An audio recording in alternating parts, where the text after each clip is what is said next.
Hi, everybody. Welcome to the QB School. I'm JT O'Sullivan. Today, Spencer Rattler. Fired up for this one. Red River Shootout. Big one all over the place as far as performance. Some highs, some lows, some great overtime throws. Let's get it going. Welcome to the QB School.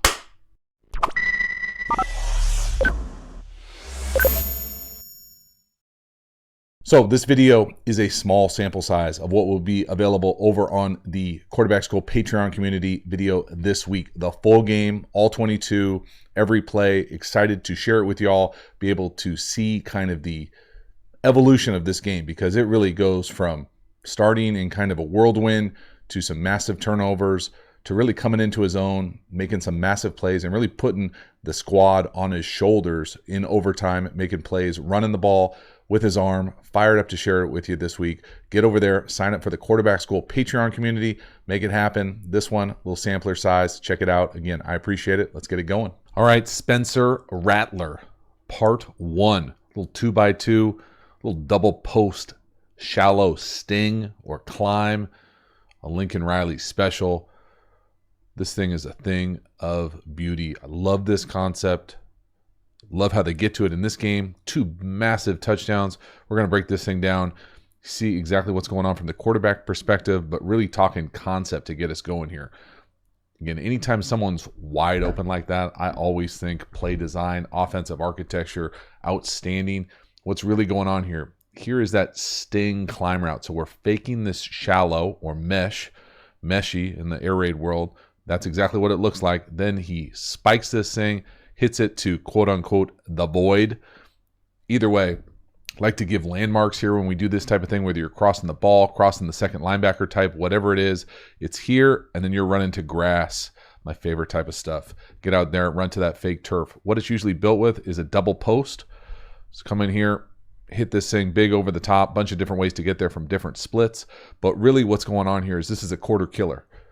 So we're going to get safety, corner, and really other safety involved here too. So when this guy goes shallow, depending on what type of defense they're in, oftentimes this safety's eyes will either go to 1 or go to 2 on the other side. This time we take 2 here. So here, they're both going to come down on this inside number 2.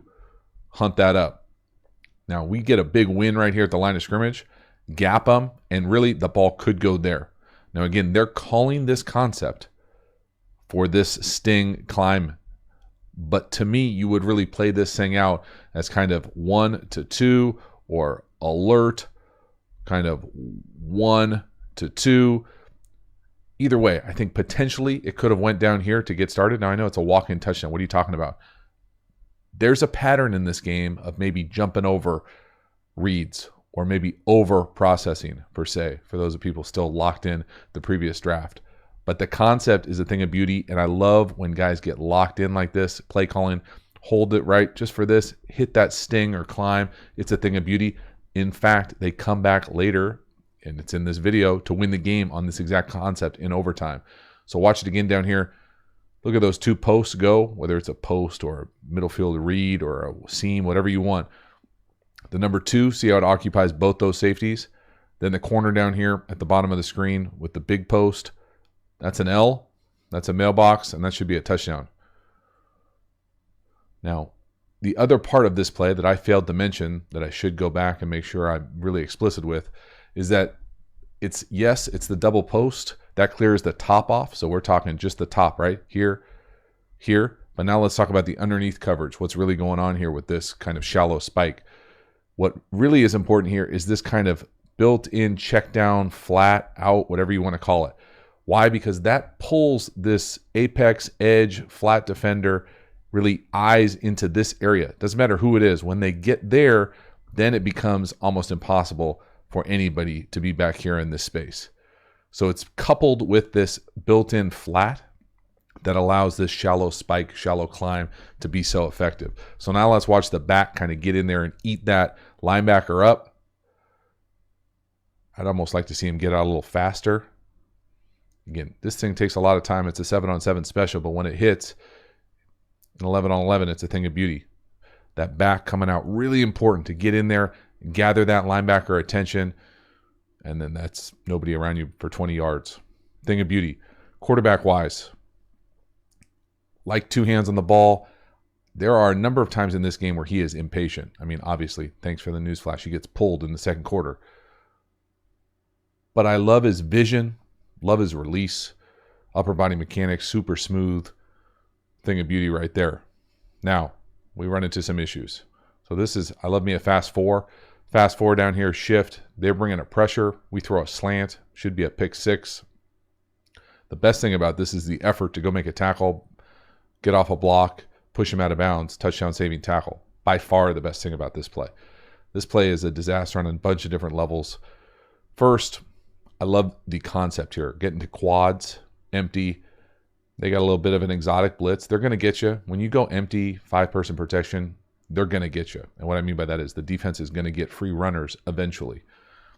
But at the end of the day, they get a little lucky, in my opinion.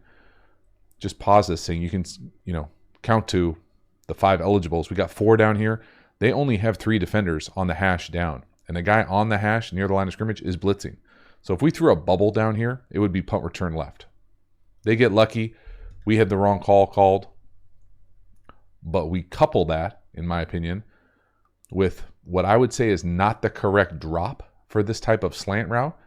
And then just getting confused by a linebacker who's standing up at the line of scrimmage and just don't see it. So again, looking at that slant up top, very rarely in shotgun would you take 3 and kind of a random bounce also. So that left foot false step, 1, 2, 3, and then like a kickback again. You're late.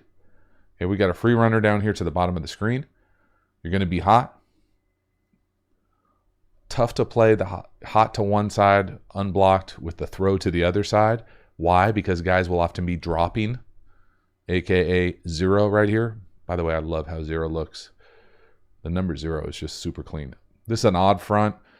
This would get most people in 5-person protection. My man Vast would tell us that it's going to get us in 5-0. Right here, they actually should be able to pick this thing up. They're going full slide to our right, their left. Now the guard and tackle would have to kick all the way out. It's a tough ask. You're never going to get blocked up consistently with this look. But you can't throw it right to a guy's face. Again, I'm just going to guess he doesn't see it. But I think the thing that I dislike the most is just how the footwork isn't tethered to the timing of it. We've got free runners. But again, anytime you're evaluating the quarterback on a turnover, I want to see the effort. I want to go see him make a tackle. I want to see you be able to bounce back. So now 3rd and 5. We got a 0-by-4 formation. Love a good 0-by-4. The dead receiver bubbles into no man's land. There's nobody open. There's nowhere to go with the ball. And you got to protect the ball in the pocket. And again, there are going to be bad plays. And I get that this felt like it almost became like a tidal wave in this game for him. Right here, just loose with the ball more than anything else. I'm not sure what he's pumping or where he's ever going to throw to that guy who's technically a lateral because he's a dead receiver or covered receiver. But again, the double turnovers here, 0-by-4 formation. Again, I know I talk about this on this channel a number of times, but it causes a lot of stress on a defense. So technically, this defender is not eligible. He's covered up, right? So 1, 2, 5 offensive linemen, no eligibles on the line of scrimmage over here. So all this guy can do is block or go back for a lateral. I've never seen the lateral thrown. I guess technically you could double pass it too. Never seen it thrown, but there's nowhere to go with the ball. This is an L up here. I think it's a wheel L. It's got L's all over the place, but still protecting the ball and it just feeling like we're drowning a little bit, like the game's going a little too fast. Again, where you want to throw it. Who do you want to get the ball? Nobody's open. The problem with those 0-by-4 formations is you just lose an eligible, so you can't quite stress the defense the same spacing-wise. And fumbles are going to happen. You do your best to protect the ball, but the 2 touchdowns or 2 turnovers in the red area always going to lead to a difficult half of football. So what do you do from here? Obviously, love to have 2 hands on the ball all the time there. Just doesn't happen. Now I want to see somebody bounce back. How do you bounce back? You get pulled the second quarter. You're back in the third quarter. We're running. There are a number of runs in this game where I'm going to guess that this is zone read. And this is, in my opinion, a give read where you would give it to the back. If we're reading the C gap defender to our right, third gap, that's a give. Now, maybe he's just saying, I'm Lamar Jackson and I'm just going to make somebody miss. And he does. And he's got some wiggle. You know, I don't think he's quite like the dynamic athlete that some of the guys are in the league running the ball, but he certainly can run and is athletic. But there's a number of times where he does this in this game and just kind of calls his own number, really in the overtime, that he puts the team on his shoulders. And I think that many of the times the run read for the quarterback is incorrect. He just makes people miss. There's another play in this game where the corner blitzes, he pulls it and just makes the guy miss. So love seeing that type of athleticism. Just the consistency, trying to understand the decision making is tough in this one. This was one of my favorite throws of the game. Go back to this time here. 3rd and 9, 4-minute offense, fourth quarter. If we get a first down, the game is basically over. They have no timeouts left. It's 3rd and 9. We are going to throw an over to this tight end, right down the hash, on the body, on the break, for the win, drop. And drops are going to happen. Drops did happen in this game, multiple drops. But y'all should know, I love me a good in right down the hash or an over. And I mean, on the body, on the break. It's on the back number, but man, that thing is going to leave a mark. That's for the win. This thing goes into 4 overtimes. This is 4-minute offense. Quarterback struggling, getting pulled, battles back. Got a chance for the win, seal it. Throwing it on 3rd and 9. Love it. I love this so much. I love the fight it shows, the grit, the ability to execute when it matters. Now, what I don't love, and that I talk about a lot in the full video, is the toesiness. So this is an example. To me, he's up on his toes in the pocket. In fact, there are many times where this time he actually gets all his cleats in the ground, the back foot, where he actually throws on his toes, which leads to, in my opinion, significant inconsistencies. This is the first all 22 that I've really ever watched him play, but it's all over early in the film. This is a big touchdown pass. Love the pocket presence. Love the off-platform throw, the accuracy. Lots to like on this play, as long as you're operating under the assumption that that's the guy that he's throwing to. And I want to do that, although I'm not totally convinced. Again, 2 hands on the ball. Beautiful throw. Big body, 18. Making plays, making up for the drop. Now, again, nothing there. Shuffling in the pocket. To me, his eyes look like he's looking at that shallow, the number 3 up top, coming across.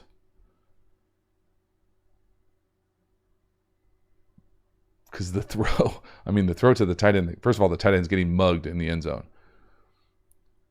That's a ridiculous catch. But man, it goes just over the defender's hand right in front of him, 1. And again, we're going to operate under the assumption that that's the guy he's throwing it to. I'm not 100% though. It looks to me like he's tracking that shallow or over coming across from 12. And then look at this throw, where it goes. I mean, just over one's hand, just barely into the tight end's hand. I mean, that's a hell of a play. That's a hell of a play. My goodness. Next one here, another one that I thought didn't quite get the read in overtime. I thought he was throwing to the number 3 inside fade up top, but he comes down and works this kind of bang post, angle 8, whatever you want to say, from the tight end. Hard to know when you're not in the quarterback room exactly what the read is. Maybe it's off the middle field player. See how that middle field player runs out of there? Now, I will also say that this was one of the few times that I really liked his eyes in this game, where he's almost either he's looking off or going through the read. Left, no, right, yes. See the timing of it? Damn near startles the umpire. 1, 2, 3, hitch, throw. Boom. Again, 18, making a comeback. But without knowing what the read is, if he's just looking off to the left, I don't love it quite as much, because if he's looking to the left, that inside fade is a touchdown. Now, maybe he thinks that middle field player running over there can go get it, but I don't know. Let's just assume it's just off the middle field player. He goes to the inside fade. We come back. hit the post seam. Either way, the tempo of this, the accuracy, the precision, the time in the game, overtime, got to do it. Love it. Really clean, nice job. One more, that shallow sting one more time for the win. Overtime, tied 45-45. And there it is. 12, making him pay. Again, from the back, it's really important for that back 24 to get out into that flat area. He occupies that safety or that linebacker. See what it does to 6 and 1 here? Keeps their eyes down, and then you're able to get right behind him. And you just got no chance. If you can hold up for the amount of time that this thing takes, especially if you do 5-person protection, it's a thing of beauty. And both times, Rattler really had to kind of create a little time, or he did create a little time. I think right here he could have just hung a little bit more in the pocket, but athletic enough, can move around to be able to create enough time and space to get this throw off. I don't think he necessarily has to, and I think that's a pattern for him in this full game where he's creating problems for himself by doing this as opposed to just hanging tough in that pocket. But that sting is just a thing of beauty, man. Just pierces any sort of quarters, split field coverage where you can account for that guy going shallow from the number 2 down here to piercing that deep part of the field. Just a thing of beauty. Loved seeing Spencer Rattler compete like hell, fight through some significant adversity in a massive game, and come into his own in this game. Really a thing of beauty right here, right? You can see the whole thing happen right in front of you. So that shallow coming across, boom. Great mechanics, just right on his face, perfect. So that is a wrap. Spencer Rattler, Red River Shootout sampler video. Let me know what you think. Again, you want the entire thing, hop over to the Quarterback School Patreon community. That video will be dropping this week. Again, excited to share that with you. Thanks so much for hanging to the end. I will see you next time. Have a good one.